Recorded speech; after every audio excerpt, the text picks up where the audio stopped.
the hardest thing was learning how to follow orders exactly to the T every time, including one of the things I think that drove people the craziest was folding clothes, because 18-year-old boys are not very good at folding clothes. The military demands that you fold all of your clothes exactly to the millimeter correctly.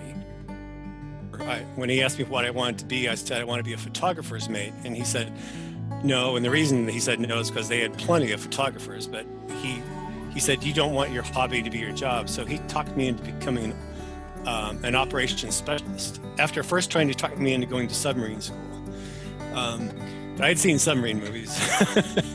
So I went to operations specialist school, which is operating radars and tracking friendly and unknown and enemy contacts on radar screens, both on the surface of the sea. If I had not done that, I would not have had that intense growing up but maturation period. My name is Susan Edens, and I've always loved good stories. This podcast will be a place for interesting people to tell their stories. My very first guest is an academic librarian with a past as a decorated sailor. Full disclosure, he's my older brother. I've always admired Wes, and I wanted to know more about his time in the U.S. Navy, which happened to be during the Cold War. We sat down over Zoom 2 years ago during the COVID lockdown, so the audio is a little rough, but the story is what matters. So my name is Wes Edens, and I live in Phoenix, Arizona. I'm an academic librarian, have been for quite a while, and I'm married to Melanie, who's also a librarian, and we have 3 kids who are pretty much all grown up now and off living their lives. But when I'm not being a librarian, I read a lot, which is probably not a big surprise, and I ride bikes quite a bit, and I really enjoy getting out and hiking. And so, that's some things that over the past several years, the past decade, that have become a more important part of my life, this getting out and bicycling, getting out and hiking, and just kind of enjoying nature a little more. I grew up in Arizona, was born in Arkansas, and my family moved to Arizona when I was 15. I was a very impressionable age again, where a lot of things happened. So I was a sophomore in high school, so I finished in Morenci, Arizona, go Wildcats. And after graduating, I didn't really know what I wanted to do, but I did start college right away. Graduated in May, and I started right away in summer school at University of Arizona in Tucson. And I did okay at the beginning, but I was a very youngish or immature 18-year-old, and wasn't really ready for college life. I didn't understand basically about how to succeed in college and how to be a kind of a responsible student. And I failed a honors chemistry class that, as I recall, was worth 5 credits. It was an enormous failure on my part, in my mind at that time. So I was, was just kind of casting around a little bit and realizing that I was getting in trouble academically when the Navy came on campus, and they had a trailer set up, like a trailer you could walk inside, and they were trying to entice students who were near graduation, who would be officer material, to join and be officers. And I was kind of entranced by that, but I realized at 18 with almost 0 college credit, that was not my path. But I ended up somehow going on a bus to downtown Tucson to the federal building just to kind of check things out. And of course, when you go into a recruiter's office just to check things out, it's very easy to be signing papers within a matter of hours. And that's kind of how I fell into the Navy.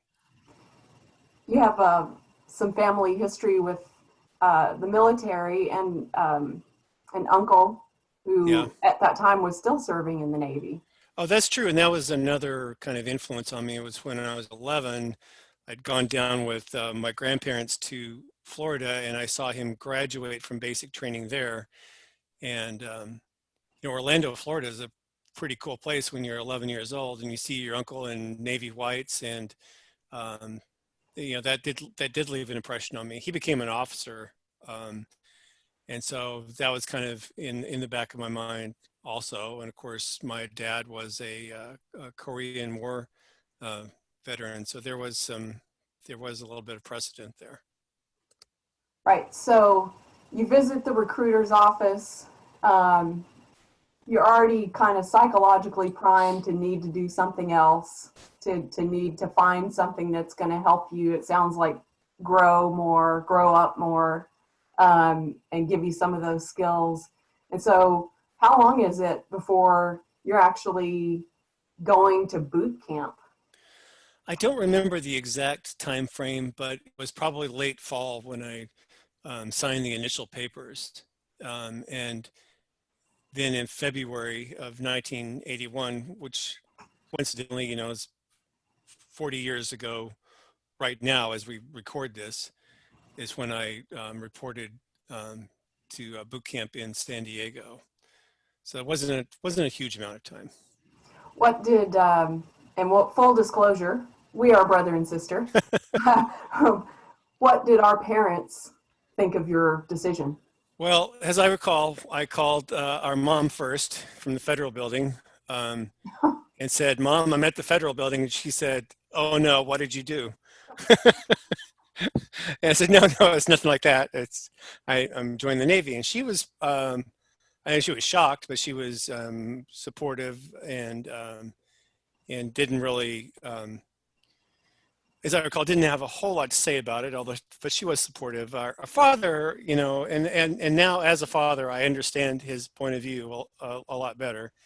My dad immediately tried to talk me out of it, um, and he had been in the military. He knew what military life was like, and he was trying to dissuade me. And as I recall, he might have even offered a car. But I had already kind of made up my mind, and it was an impetuous 18-year-old. I stuck to it. I imagine I could have gotten out of it still at that point before I actually, reported for boot camp. I will say that maybe during the first week of boot camp when I was cleaning toilets, that conversation came back and the offer of the car came back to mind.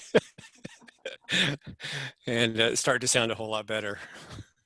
Well, boot camp is meant, I guess, to shock people out of their reality and into a new one.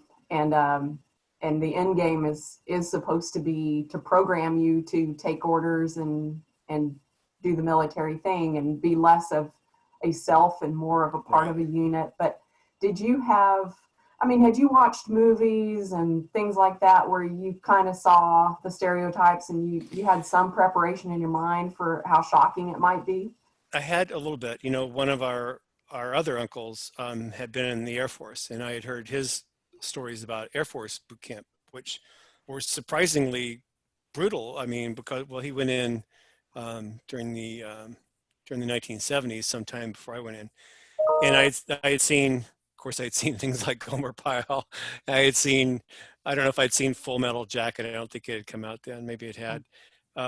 So I was somewhat prepared, but I think from probably talking to our uncle in the Navy, I knew it.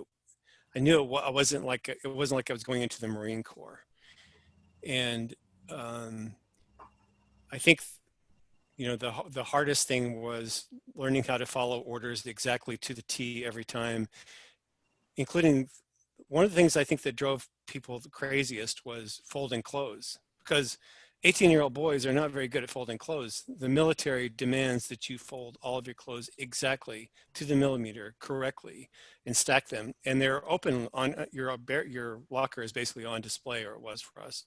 And so inspectors come around. And so after you've left your barracks for the morning and your barracks had better be clean, if your clothes were not folded to the Navy specification, you would find your locker dumped out on the ground, and you would have to start all over again. Likewise, if you didn't make your bed, your rack correctly. So those little things, are learning how to polish your shoes exactly right, or how to march exactly correctly, and being yelled at. Now they couldn't, at that point in time, they could not touch recruits. That was illegal, but they could belittle you and threaten you and make you feel pretty small, and they would employ group punishment, so that if one person messed up, the entire company, is what we were called, would suffer through extra physical training, or going last to eat, which would be terrible, things like that. So it was psychologically difficult. I did okay. I decided I would be the invisible recruit, and at the end of boot camp, that's what our company commander told me. He said, "I want you to step forward." He goes, "I never even knew you were here." He goes, "You were, he goes, "You never volunteered. You just did what you were supposed to do." But the other people weren't quite so fortunate. The stress wears on people in different ways. And after a few weeks, we had one guy show up for marching, but he was wearing shoes that you run in. And the company commander said, "Why are you wearing those shoes?" He didn't say it exactly like that, but the recruit said, "Because I'm Bruce Jenner, sir."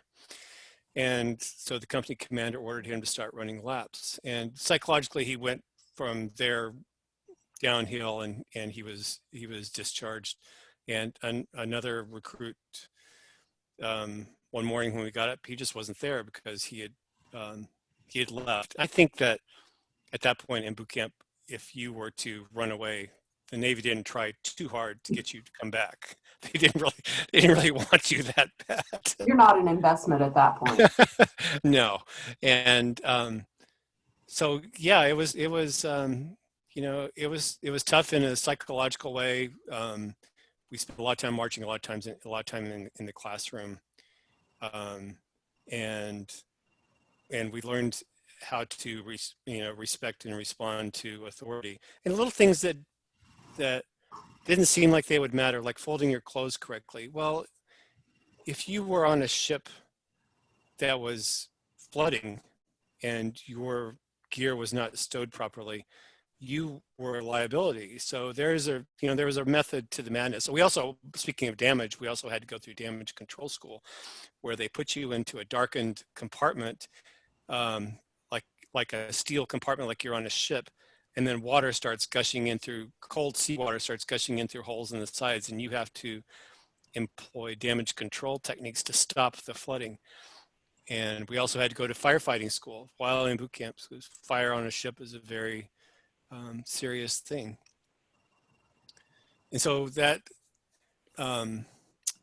those are my main memories of boot camp. Lots of marching, lots of standing in line, lots of getting shots. We were inoculated against everything under the sun.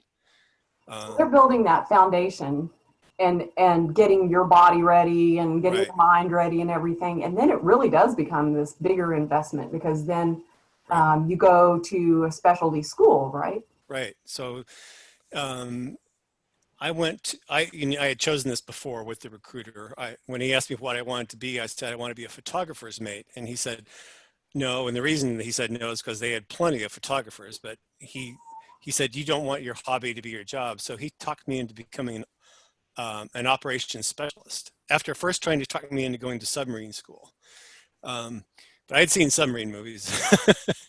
So I went to operations specialist school, which is operating radars and tracking friendly and unknown and enemy contacts on radar screens, both on the surface of the sea and in the air, and also keeping track of where you are on the face of the earth. In 1981, there was no GPS aboard Navy ships. And so there were a variety of techniques we had to learn to figure out exactly where we were, especially when you're 2,000 miles from the nearest land. So we learned that. We also, a big part of being an operations specialist was learning how not to hit other ships, because if you have a whole bunch of ships sailing together and maneuvering together, collisions are a real threat. But by the time you figure out that you're on a collision course with another ship, it's not exactly like in the movies. you don't really have time on the bridge of the ship to suddenly make a course correction and avoid the collision. The collision has to be avoided quite a while before that. So we learned that in Operations Specialist School in Virginia Beach, Virginia, and that was, an interesting place to be in the summer. It was hot, it was humid. We didn't have air conditioning in the classrooms or in the barracks. We were on the beach, which was kind of nice, but we were kept pretty busy with our classes. And then, depending on how high you scored in your class, you were able to pick your orders from the orders that were available, what ship you might want to go to.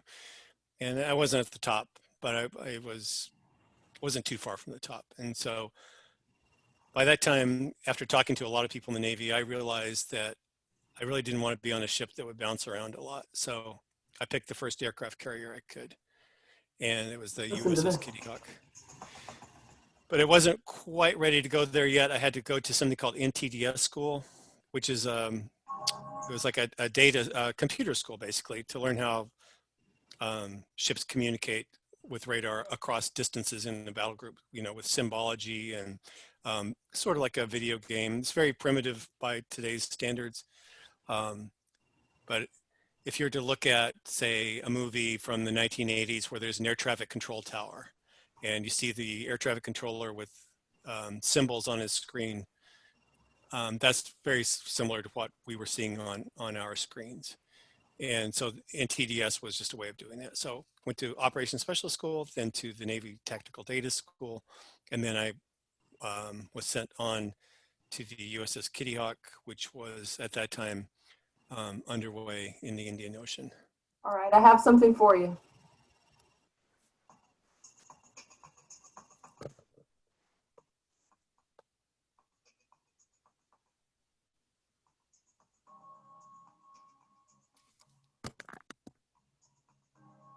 It's the Top Gun theme. It's the opening. It's the opening. Yes, and no, that came out while I was in, or as I was just getting out, I believe. But there was a movie that came out.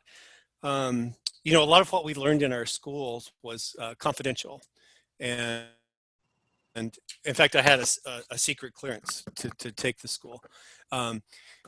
But it seemed like everything the Navy taught you, they would say that it was, if it wasn't a secret, it was at least confidential, and so you'd be in big trouble if you were to divulge it.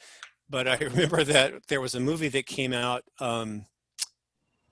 with Martin Sheen where the USS Nimitz travels back in time and is able to stop the attack on Pearl Harbor.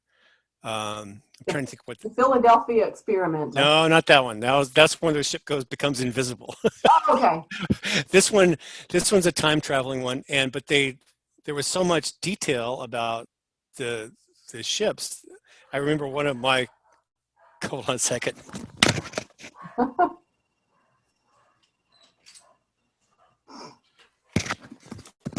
Is that Toby? Yeah. Is he still? Can you still hear him? No.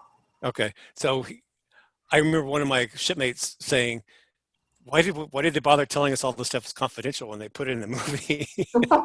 Wow. Well, that speaks for the movie, I guess. But yeah. Oh. So you get assigned to the Kitty Hawk, and yeah. And I think in your notes you said this was pre-nuclear. Right. So the Kitty Hawk was powered. There were nuclear powered carriers at the time. I think the Enterprise was out there, but the Kitty Hawk was powered. We ran on the same fuel that the jet airplanes did, JP5 aviation fuel.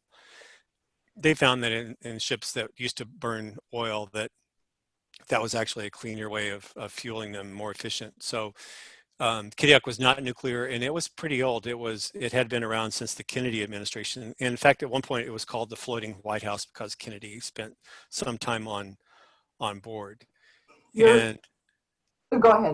Oh, and so I was just to say everything was sort of that time frame in technology too. So it wasn't exactly Star Trek or Star Wars, or even up to the standards of Navy ships that were coming out at the time. It was more kind of everything had to come more of a 1960s, 1970s feel to it. So it was kind of that transition between what we would say analog and digital. Yes, exactly. For Yeah. example, a lot of our computer systems were cooled by chilled water coming in from the sea. And if we were to lose chilled water, we immediately had to start shutting down all of our systems. That's not the case anymore. And so there you go. There was a lot of things that I'm pretty sure were probably still powered by vacuum tubes, even Yeah. though, there were a lot of circuit boards involved. And the consoles, the radar consoles that we sat at, for example, were massive, just to hold all the workings. Well, I thought it was interesting the way that you said you were ferried to the Yeah. carrier. It brought back memories of the scene in The Hunt for Red October when they're flying out there on the Sikorsky or whatever the hell. Yeah. Well, at least they didn't lower us down on a rope, but Yeah. so we had the big Chinook helicopters, which are the big twin rotor helicopters, and they're used on Navy ships to ferry people and material, for replenishing. And so first I went to a godforsaken island in the middle of the Indian Ocean called British Indian Ocean Territory, Diego Garcia, which is basically an airstrip with people waiting to go places on it. And so I spent a few days there. It was very hot. You could go swimming, but there were sharks, so nobody wanted to go swimming. And there were a lot of snakes, I think, on the island, so you didn't want to go exploring the island too much. So after a few days of that, I was ferried out to the USS Wabash, which was a replenishment ship, and on one of those helicopters. And then I went on a similar helicopter, I think the next day, to the Kittiawak. So that was very exciting. I'd never been on a helicopter like that before. It was kind of a shock when I arrived because the ship had been out to sea for a really long time, and people were working, at least in my division, people that I was assigned to, people were working 8 hours on, 8 hours off, around the clock, 7 days a week. So you really didn't get much of a break, and tensions were high. As soon as I got on board, I found out that somebody had been stabbed on the mess deck because they walked on a wet floor. And the person who was mopping the deck didn't take kindly to that after 90 days at sea.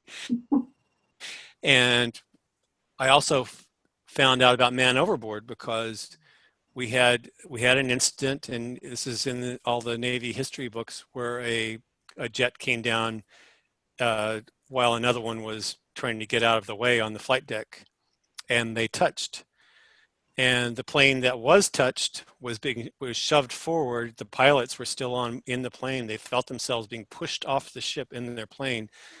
So they pulled their ejection handles while they were sitting on the flight deck of the carrier. So the canopy of the F-14 blows off first, which is kind of a high-tech plexiglass, I guess, and it hit a crew member on deck, and he was cut really badly.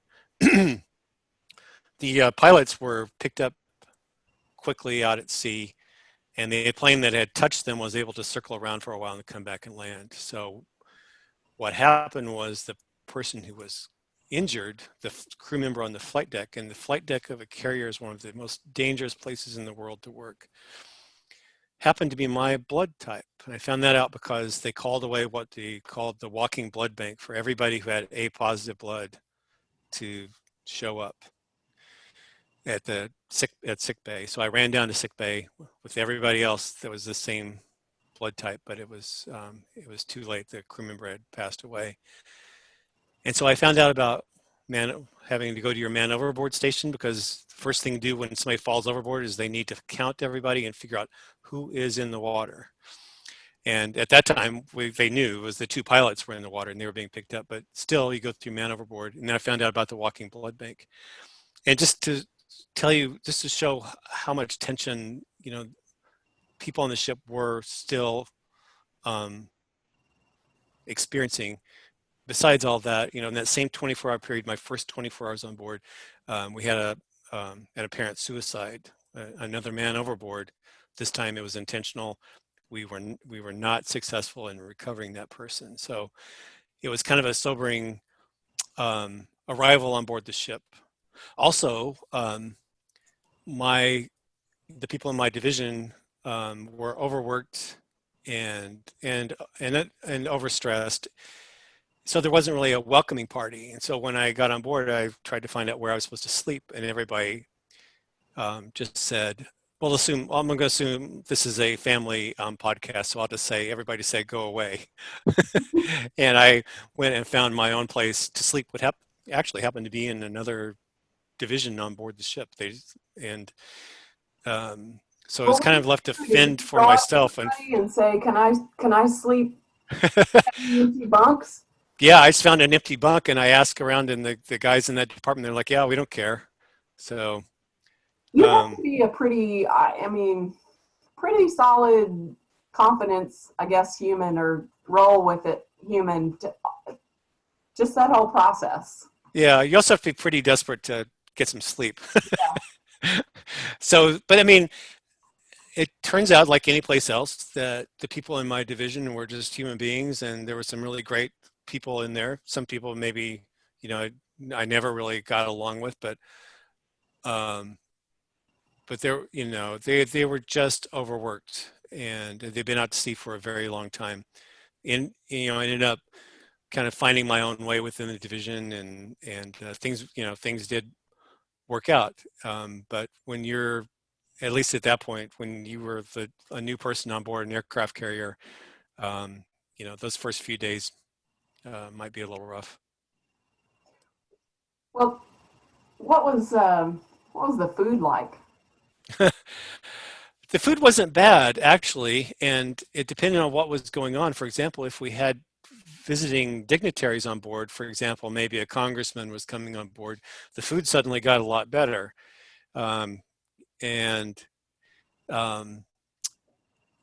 We did get supplies of fresh food on a regular basis, and it just depended on what time you went to eat. For example, if you were working the midnight shift, you might go to midnight rations, and they had fresh eggs, and you could have basically as many, fresh eggs as you wanted. Other times, it was more like what you might imagine from a high school cafeteria. We had a variety of choices on board. We had like a full mess deck, which offered just salad to soup to everything, and then we had like a kind of a fast food place up forward near where my berthing compartment was, where if you were in a hurry and you just wanted to grab a hot dog or a hamburger and a milkshake, they had those. We had 6,000 people on board, and so we also had things like candy stores. They sold candy and tobacco called gidunk. Gidunk is what the Navy calls candy because it's the noise that something makes when it falls inside the machine. Gidunk. And so there were gidunk stores where you could go buy gummy bears or cigarettes or whatever you wanted to, or you could buy a cup of soup. And maybe prison commissary is a good analogy for the gidunk store. I'm not sure.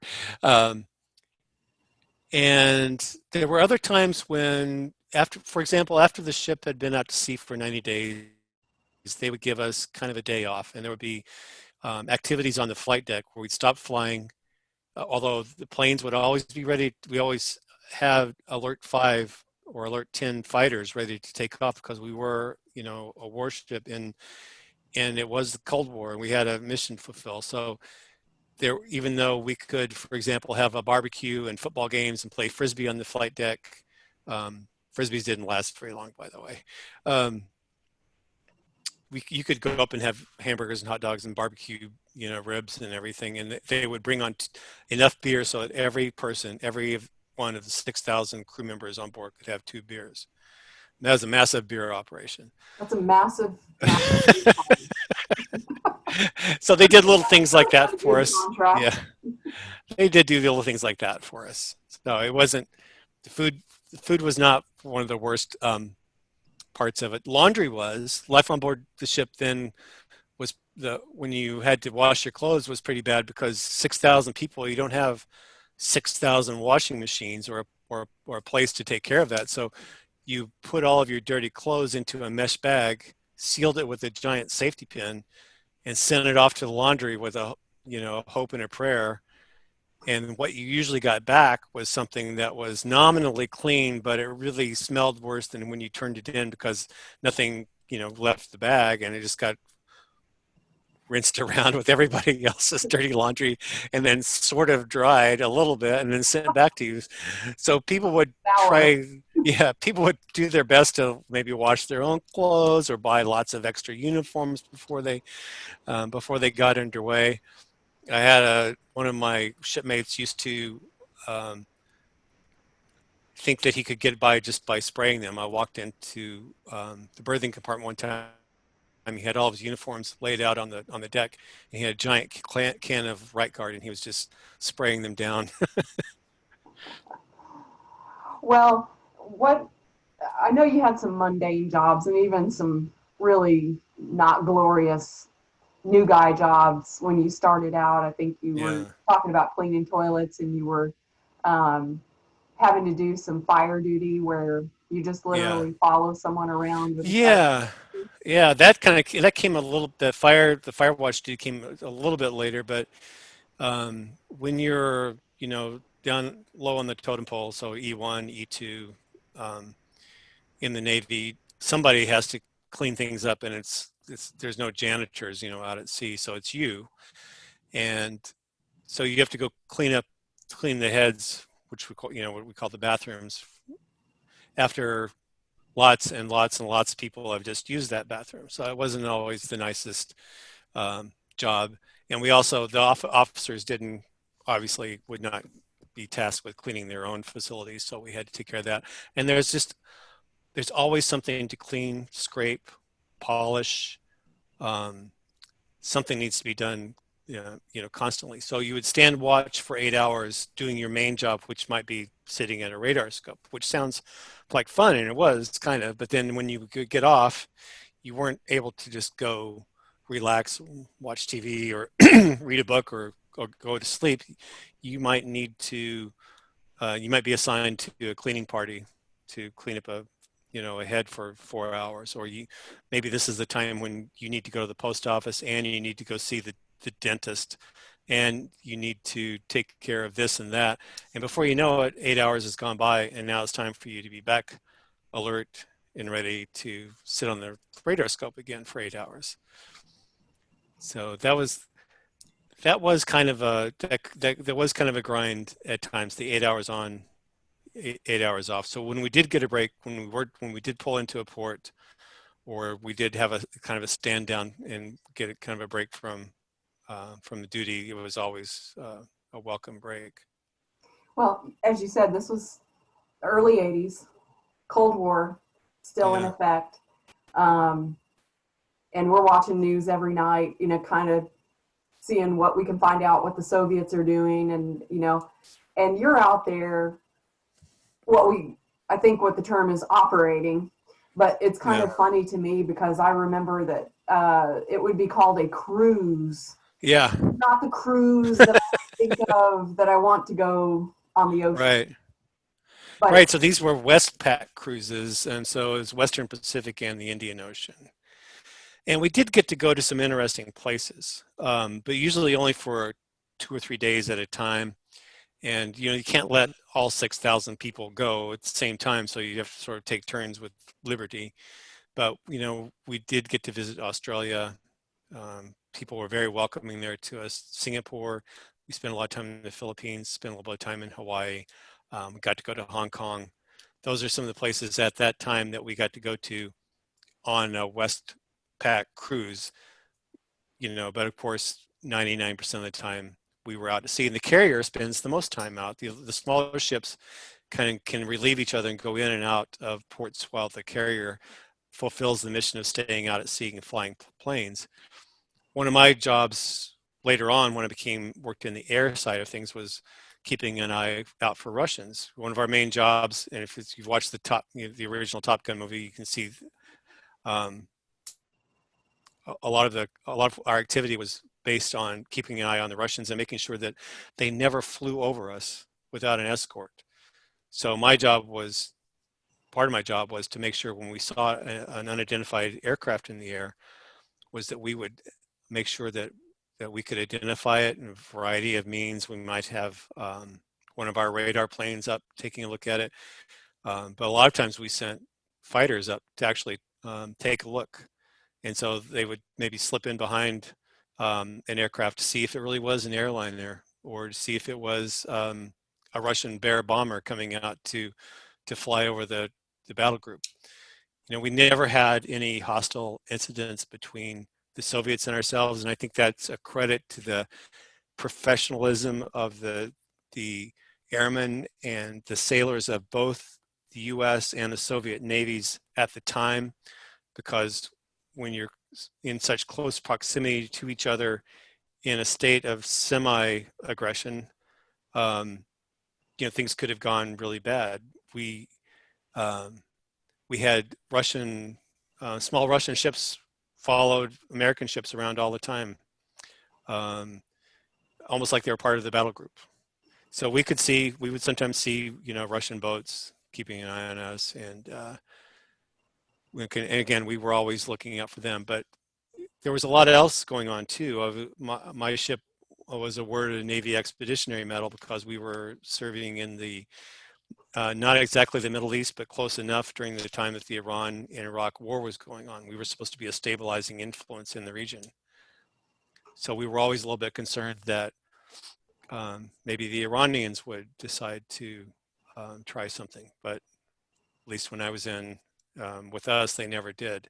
So there was always a little bit of tension, and a lot of the drills and things that happened on the ship were Cold War oriented, meaning that it was we would hope to God that nothing would ever happen, but World War III could erupt, and we would be first in line. So we needed to know what to do. For example, if we received a report that there had been a nuclear explosion at a certain location, or that we had been attacked. So we constantly drilled in my division in radar, in the Combat Information Center. We constantly drilled for combat, even though luckily we never had to experience it. While you were on the Kitty Hawk, were you ever part of any war game scenarios? You talk about drilling, but did they ever do any mock exercises? Oh yeah, I'm sure they went on all the time, and they've kind of slipped my mind, but we did participate with South Korea in exercises like the U.S. military does all the time. And I know we sometimes had ships from other nations join us in the battle group. And so there was a lot of NATO stuff, a lot of cooperation between nations that went on. So we definitely were not, out there all by ourselves. The U.S., had friends. And You ever have any close calls? yeah, well, we had at least a couple of collisions. Sometimes when you were replenishing the ship, Navy ships replenish side by side while they're still underway, and sometimes they bump, and the bumps can be catastrophic sometimes. We had some minor bumps, but in 1984 in the Sea of Japan, a Russian submarine thought that the commander thought he was behind us, probably off our stern, when in fact he was still underneath us. He surfaced, came to the surface underneath us, and I can still remember the jarring bump that the ship felt. And sometimes, unfortunately, ships do hit things like whales at sea, but this was something I'd never felt before. The whole ship, the whole 80,000-ton aircraft carrier, shook, rang like a bell, and then I found out that we'd hit a submarine. The Navy ships, U.S. Navy ships, had protocols to communicate with Soviets again, and they did with us too. And in order to avoid escalating when something didn't need to be escalated. So we signaled and asked the Russians if they needed help. They told us they were, to stay away. The submarine was by then on the surface, clearly damaged, and it was eventually towed home. But the Kitty Hawk left, but we left a ship with the sub in case the sub, started to sink and decided that they wanted to evacuate. So we were there to help them if they needed it. But under international rules of the road at sea, obviously a submerged vessel needs to give way to ships on the surface who can't see that submarine. So the Russian was at fault. So that was one of our more interesting experiences. I bet. Bet you guys talked about that quite a bit. So tell me about your tattoos. Oh, well, I have a I have a Pegasus on one arm, and I have a unicorn on the other, which are not very imposing or threatening. And my younger son doesn't know why in the world I would get something like that. I just tell him it was a more lighthearted time back in the '80s, and at least I didn't get like the Pink Panther or something. But where they were just kind of on a whim in San Diego. Again, I look back at that time, and I think when you look back 40 years, 4 decades, sometimes you try to put yourself in the shoes of that person, and you think, well, I wouldn't do that. Why did I walk in off the street and just pick a tattoo off the wall? And the answer is because I'm not that person, and that person is not me anymore. We share a lot in common, and I recognize certain similarities between that 18 or 19-year-old boy and myself, but that is not, that's not who I am. I wouldn't do it now, I don't think. And I did have I had a hawk or an eagle descending out of a cloud, which I thought looked pretty cool, until I got back on the ship and I looked at the ship's emblem, the Kitty Hawk, and it looked just like it. And so it'd be like if you worked for a company and you went in and had your company's logo tattooed on your arm. Boy. So I had it covered up. Okay, so you were just talking about, now you can look back 40 years, whatever it was, almost 40 years by that time because you'd been in, but you're not the same. You're the same person, but you're not the same person.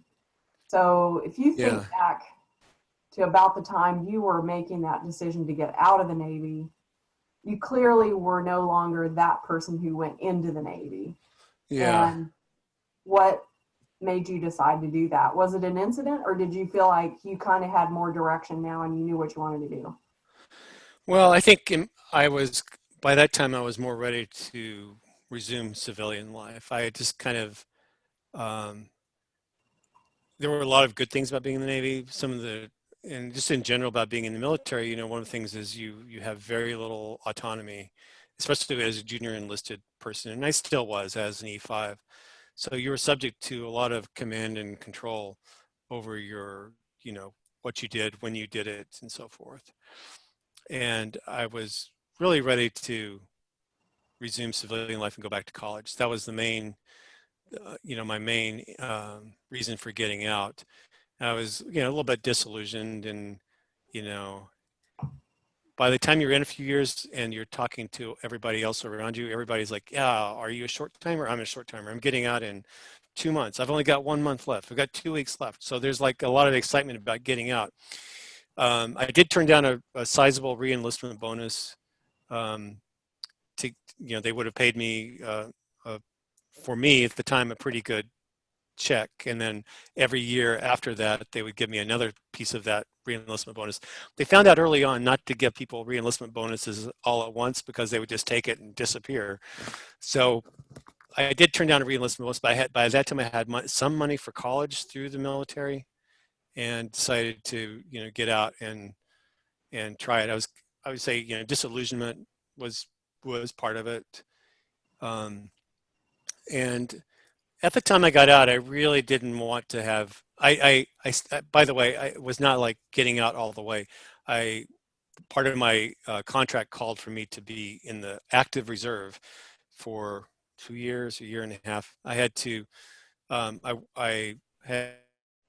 to a drill every month in Tucson at the Navy Reserve Station, and 2 weeks out of the year, I had to, report for active duty aboard a ship. My ship was an ammunition ship, aptly called the USS Pyro, out of Concord, California, and so I wasn't completely out, but I was trying to push myself away as much as possible. And when I did get out of the reserve aspect, I felt like I didn't really want to have anything to do with the Navy anymore. That was really the old me.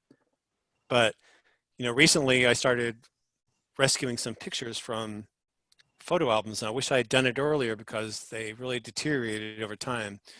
And I started sharing them on Facebook because a lot of people that I work with now don't know that part of me, that part of my history. It's kind of a surprise to see somebody you work with in a kind of an earlier iteration of themselves in a military uniform on board a ship, um, beside an F-14 or something. So I started putting those pictures on Facebook, and it made me, start thinking more about it.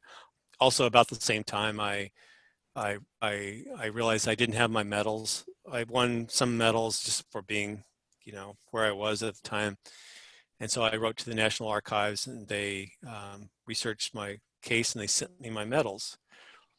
And so that was nice. I have a Navy, I have a Sea Service Medal, an Expeditionary Medal. I may be saying some of these wrong, so don't hold me to it. And a Humanitarian Medal. We actually rescued a lot of people at sea while I was on board. Um, the fall of Vietnam was not too far in the past when I joined the Navy, and there were still people who were fleeing after the communist takeover of the country. So these people were desperate. We referred to them as boat people, which may not be the kindest term these days.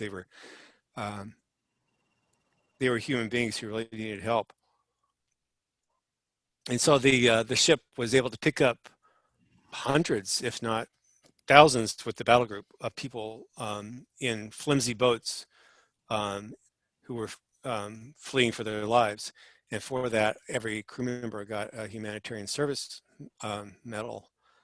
So where would they? Do you know where they would take them then? Did they get refuge in the United States or? Yeah, they were taken to the United States, and they were processed in as refugees. Okay. And yeah, Um, so yeah. well, kind of as you look back and having more introspection, and also as we know with age, we tend to do that. Um, I think back to your interest in science fiction and particularly Star Trek, exploration. Uh, Yeah. you know, I guess it seems like you're just a curious person, and that time in the Navy probably served a little bit of that curiosity.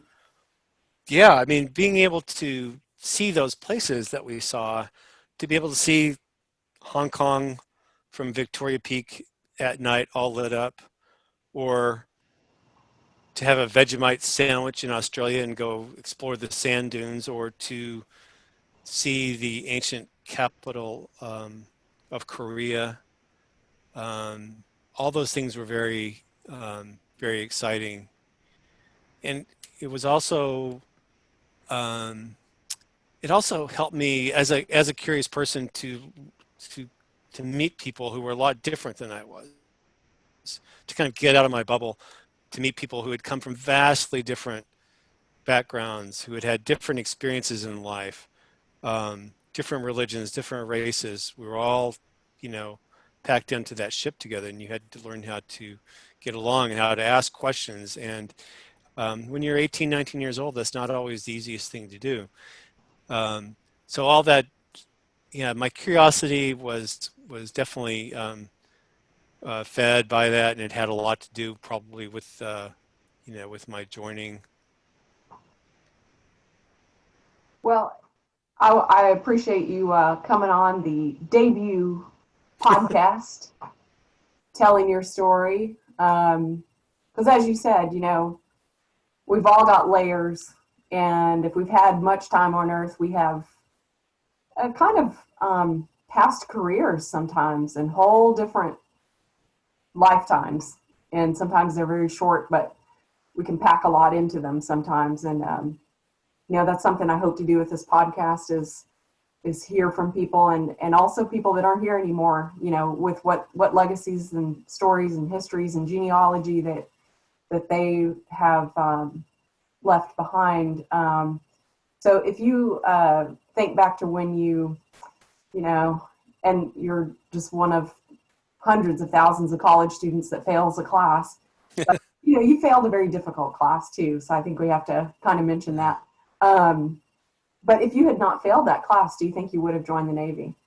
No, I don't think so. I'm not sure what would have happened, or I probably wouldn't have joined at that point. Maybe my epiphany would have come later or something. But I will tell you that basically what I did not understand, and I think at the time colleges and universities were failing a lot of incoming students, especially when you come in such a large number like to the U of A. So I didn't understand drop ad. Drop a course. Yeah. Right. Later on when I was in college, I was dropping and adding like crazy. At that time I thought, kind of like thinking back to high school, it's like, I can't drop that. That's admitting failure. And so I just kind of stuck with it, and they were using mathematics, they were using calculus, which I'd never even seen. And so I was totally lost. And if I had just kind of been a better advocate for myself and kind of ask around about what to do, and also just if I would have just been a little more responsible for myself, I would have dropped it and taken regular chemistry, and I would have been fine.